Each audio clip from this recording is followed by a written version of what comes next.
Ant-Man and the Wasp, Quantumania, full review. Ok, on rentre tout de suite dans le sujet. J'attendais ce film impatiemment, beaucoup plus que la majorité des gens. Je voulais voir où ça pouvait aller parce que j'aimais les approches des films d'Ant-Man qui sont souvent écrits d'une autre façon, avec un autre type de profondeur, avec d'autres circonstances qui sont beaucoup plus dans des trucs personnels à gérer. C'est pas un super-héros qui est là pour sauver la vie de tout le monde. C'est souvent des histoires très connectées à lui-même. Bon, comment j'ai trouvé ce film ? Honnêtement, j'ai fait le tour, j'ai fait une liste des points positifs, des points négatifs. Et au final, je suis malheureusement obligé de dire que j'étais déçu. J'étais vraiment déçu parce que je voyais vraiment le potentiel du film. Je voyais où il y avait des concepts intéressants à exploiter. J'ai trouvé que l'exploitation de ces sujets, de ces concepts, autant pour le personnage Ant-Man, autant en tant que film, indépendamment de tout l'univers dans lequel il connecte, mais aussi en tant que tout ce qui connecte avec le MCU, mais à tous ces niveaux, j'ai trouvé que il y a eu un manque, il y a eu des opportunités ratées, des opportunités de choses qui auraient vraiment pu être bien faites. Par premier truc vraiment positif, on va être positif, Kang the Conqueror, Jonathan Major, 2 thumbs up. Performance incroyable. Vraiment. He's a force to be reckoned with. On voit qu'il y a beaucoup plus à découvrir par rapport à lui. Je suis vraiment heureux de sa performance. Ça, c'est un très positif point du film. Tellement que je trouve qu'il vole la vedette et que quand il n'est pas à l'écran, on s'ennuie de lui. On a hâte qu'il revienne à l'écran. Bon, un autre point que j'aime un peu moins, honnêtement, c'est le développement des personnages.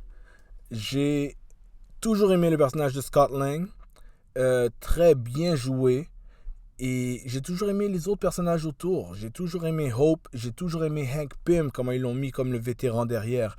J'ai trouvé que Hank Pym était très peu exploité, j'ai trouvé qu'il était à peine présent dans le film, même s'il est là dans toute l'histoire.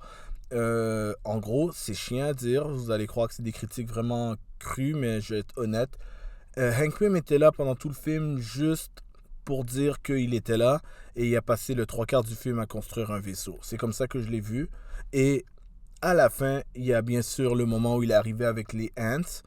J'ai trouvé que c'était une bonne idée, mais pas un concept qui était bien build-up. Il n'y a pas eu un vrai build-up, ce qui veut dire que quand ça arrive, il n'y a pas le wow factor, qu'il y a des indices, que quelque chose s'en vient. Je trouve pas que ça a été bien placé. Oui, le truc dans l'oreille, je comprends, mais je trouve pas que Hank Pym a eu vraiment une place dans le film.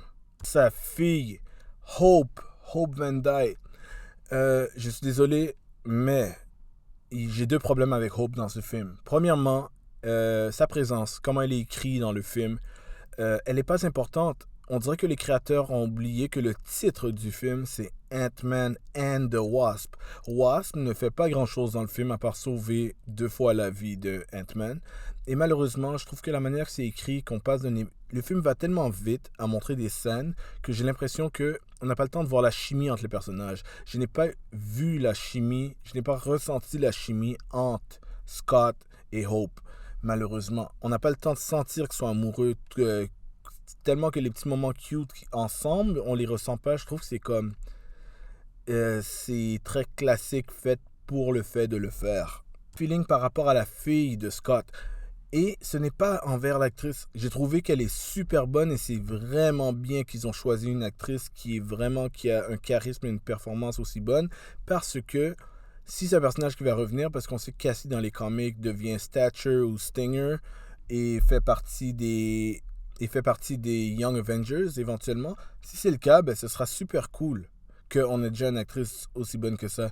Malheureusement, le chemistry entre elle et son père, je l'ai jamais senti, même dans les moments où ils se rapprochent vers la fin, les hugs, etc.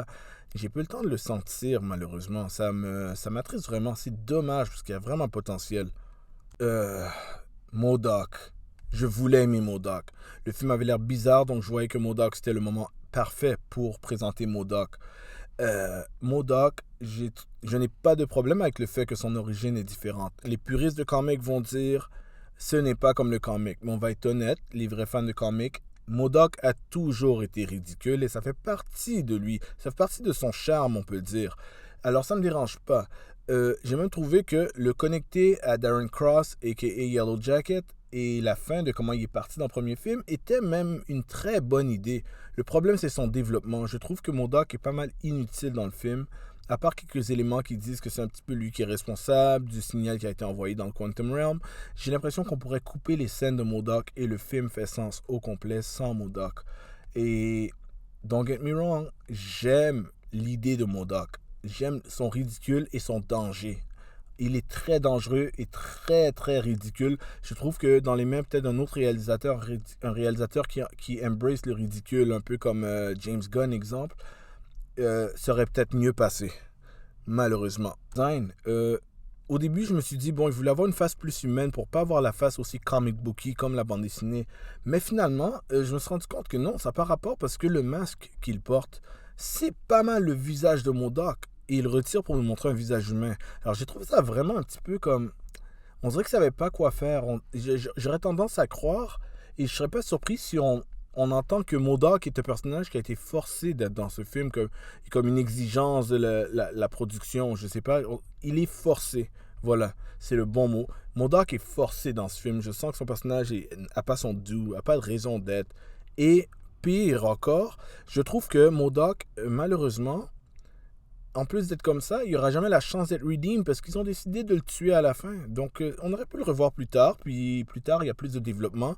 Et il n'y a pas juste un Minions à côté. Mais c'est dommage. C'est un one and done. Et on le reverra probablement plus jamais. Je trouve que c'est vraiment un peu raté et dommage. Le Quantum Realm lui-même, comme univers, je trouve que c'est un très bel univers. Je trouve qu'il est assez bien construit. Par contre, j'ai trouvé les éléments de tout ce qui est les rébellions, les cultures, les peuples. C'était comme essayer de nous donner un background, mais on n'a jamais eu le temps de le faire. Ce qui veut dire que quand la rébellion se passe à la fin du film, elle est un peu sans profondeur. J'ai trouvé ça vraiment dommage, même si je comprenais l'idée d'essayer de nous présenter le Quantum Realm et dans toute sa profondeur, ben, ça n'a pas terminé très profond. Donc, je vais vous donner d'autres points positifs. À part Kang, qui, encore une fois, est incroyable, et les deux post-credit scenes que je trouve vraiment superbes, je crois sincèrement que dans un film comme ça, peut-être que ça va sonner peut-être inattendu, le premier post-credit scene aurait dû être une scène du film. Ça, c'est la première affaire que je dis. Peut-être que ça aurait donné une vibe plus importante au film, peut-être vers la fin, juste pour donner un peu de gravitas, donner un peu de stress, un peu d'intensité pour qu'on comprenne à quel point Kang est un personnage qui est dangereux pour du long terme. Je pense que le general public aura aucune idée de l'importance de Kang. Ils vont attendre de tout le monde, ah, c'est le prochain Thanos, mais il n'y a rien dans ce film qui nous montre pourquoi. Alors ça, je trouve ça dommage. Mais j'ai dit que j'allais parler de trucs positifs. Alors parlons de trucs positifs. J'ai trouvé les effets encore meilleurs qu'avant. Ça, j'ai trouvé ça super. Il y a quelques blagues, il y a des très bonnes blagues dans le film. Il y a des moments très drôles, ça je dois le donner, effectivement. Les éléments que la fille de Scott, Cassie, a beaucoup de trucs en commun avec son père. Le crime, elle a été en prison plusieurs fois, qu'elle veut aider les gens, l'inspiration des Avengers. On voit les conséquences du fait qu'elle a grandi, puis dès qu'elle est jeune, elle a été attaquée par Yellow Jacket. Ça a eu des circonstances et des impacts sur elle. Encore une fois, j'ai pas le choix de pencher vers le négatif, que des fois c'est des bons éléments, mais qui sont pas assez développés. Mais ces idées-là, de les mettre sur place et préparer le terrain pour un personnage comme Cassie qui pourrait être une Young Avengers dans l'avenir, c'est des éléments bien placés. Ça, je donne beaucoup de props par rapport à ça. Qui va toucher à du négatif aussi, malheureusement. Je suis désolé encore une fois, mais j'ai beaucoup de négatifs, malheureusement, sur ce film. J'ai beaucoup aimé que la fin retourne un petit peu comme le début. J'ai aimé ce moment où Scott Lang recommence à vivre sa vie normalement, mais des fois, il a des doutes, comme s'il a été traumatisé un peu par Kang. Ou même des petits moments où la musique commence à changer puis ça devient vraiment sombre. Est-ce que vraiment il a fait la bonne chose? Qui remet tout en question. C'était tellement bon que j'ai trouvé un peu dommage que ça retourne vers la joie tout de suite après. On aurait dû garder ce sombre-là. Mais j'ai aimé vraiment qu'on ait remis ça en question, qu'on montre que le threat est peut-être plus gros qu'on croit. Petite parenthèse, moi ce que j'aurais fait personnellement, tant qu'à avoir mon imagination qui explose dans le Quantum Realm, c'est que j'aurais changé quelque chose par rapport à ce qui se passe à la fin. Quand Scott a l'impression que peut-être il a fait une erreur et que le monde change, j'aurais fait ça. Et même s'il décide de revenir à la fin, et être correct et se rendre compte que, ben finalement, c'est juste moi, c'est mon imagination. J'aurais peut-être rajouté un variant de Kang qui, lui, est dans le background en train de l'observer dans le temps extérieur pour montrer qu'il a encore envie. J'ai vraiment pas aimé le fait que Kang, finalement, on a le sentiment qu'il est peut-être mort. Actually, il a l'air mort si on n'est pas fan de comics. Tout le monde dit non, non, ok, il est mort à moins de juste avoir l'espoir qu'il revienne. Donc j'aurais mis la menace qui plane autour, même si Scott essaye de effacer ça de sa tête et être dans le déni et il veut pas y croire, j'aurais mis cet impact-là pour donner une vibe différente, puisque de toute façon, Quantumania était fait pour être un film différent des autres Ant-Man.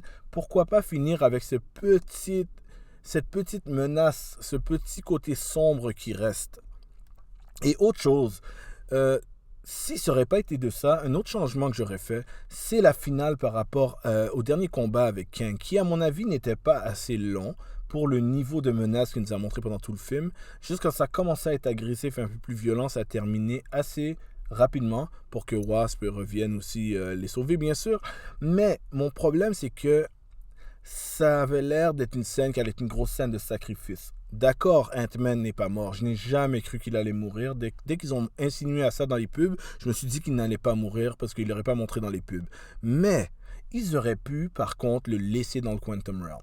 Oui, c'est déjà arrivé dans le passé qu'il est resté stock dans le Quantum Realm, mais ça avait vraiment l'air d'un sacrifice où les portes se sont fermées au final et que Wasp et Scott sont coincés dans le Quantum Realm, le portal ferme. Ça avait l'air d'une image, c'était filmé de façon à ce que ils sont là-bas. Et voilà le sacrifice qui aurait fait sens, que même si Kang est détruit pour le moment, le sacrifice pour le détruire, c'est de rester stocké là pour un moment. Et jusqu'on a senti ce petit sentiment-là, un portal ouvre en arrière d'eux. Et j'ai trouvé que ça gâchait tout le moment, spécialement avec tout ce qu'il dit par rapport à I don't have to win, we just both have to lose. C'est ça, tous les éléments qui sont... On dirait que ça a été écrit d'une façon, puis finalement ils ont corrigé tous les éléments qui étaient un peu plus dramatiques qu'on aurait pu avoir. Et je trouve ça vraiment dommage que ces petits éléments-là qui auraient donné plus de profondeur, plus de conséquences pour la suite et pour le personnage, plus de drame humain et plus d'émotions en général, ont tout été laissés tomber, comme s'ils insinuent puis ils laissent faire. Et ça, j'ai été un peu déçu de ça parce que c'est là que je rentre dans ce que le film m'a donné un peu comme frustration, déception, c'est que le potentiel est là. C'est pas comme un film qui est mauvais de base et tout ce qu'il y a est mauvais. Il y a toujours des beaux éléments, des bons trucs qui pouvaient se développer et ça coupe et on n'en parle plus. Alors c'est des éléments perdus dans le Quantum Realm. Chose de similaire, je vais vous donner un exemple et on retourne plutôt dans le film. Tout ce qui a rapport avec Kryler, le personnage de Bill Murray, qui aurait eu une relation avec Janet, qui est insinuée, puis que plus tard, ils en parlent rapidement pendant qu'ils sont en train de conduire avec Hank, était un élément qui aurait pu être beaucoup plus dramatique, beaucoup plus dans la relation de couple, de rentrer dans les émotions, de comme oh mais tu sais je me suis ennuyé de toi, mais ils ont réglé ça en 2-3 phrases rapidement. Ça aurait pu être un concept qui aurait pu être développé dans tout le film, ce sentiment d'être avec quelqu'un, de savoir qu'il y a une autre personne qui est là, qui a existé dans le passé. Ça aurait été aussi, moi j'aurais préféré que Kryler ne soit pas attaqué, qu'il soit pas juste dans une seule scène dans tout le film. Un autre élément qu'ils n'auraient pas dû mettre dans le trailer, Bill Murray n'aurait pas dû être dans les trailers. S'il était pour être dans une seule scène, c'est un caméo, il aurait été beaucoup plus nice en surprise s'il est pour être dans une seule scène. Si tu me le montres dans le trailer, c'est que j'espère qu'il va être là un peu plus souvent. Alors, je crois vraiment que ça aurait pu être un élément sur la relation entre Hank Pym et Janet Van Dyne. Ça aurait pu être beaucoup plus un élément qui se poursuit pendant tout le film. On and off. On le revoit apparaître. La relation, les difficultés de la relation, de Janet qui garde tout à l'intérieur d'elle. On apprend petit à petit des choses sur elle. C'est intéressant comme concept, mais c'est un concept abandonné pendant le film. À quel point j'ai hâte de voir les prochains variants de Kang et même peut-être revoir Kang the Conqueror. J'ai tellement hâte, les potentiels sont vraiment là. Je ferai des vidéos qui iront plus en détail sur les différentes versions de Kang qui existent.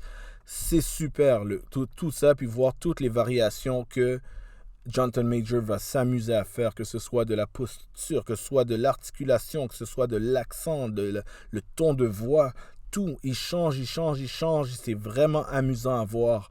Malheureusement, c'est le plus grand point positif du film. Je ne sais pas si je dois conseiller aux gens d'aller le voir pour seulement Kang, même si il est définitivement quelque chose à voir. Est-ce que je peux vous dire d'aller dépenser 8, 10, 12, 15, 20, 25 dollars, voir en IMAX quelque chose pour voir Quantumania? Je suis pas sûr. Malheureusement, ma critique elle pousse plus vers ça. Mais certains éléments dans le film vont être importants pour l'avenir. Donc, ça vaut la peine de voir ces éléments-là. Est-ce que le film vaut la peine d'être vu si on est fan du MCU? Oui. Est-ce que le film vaut la peine de courir en salle pour le voir et est-ce que c'est un événement? J'ai mes doutes là-dessus. Donc, c'est ma critique de Ant-Man and the Ant-Man and the Wasp. Entre parenthèses, The Wasp, Quantumania. Alright? Redcon Movie Club. Peace.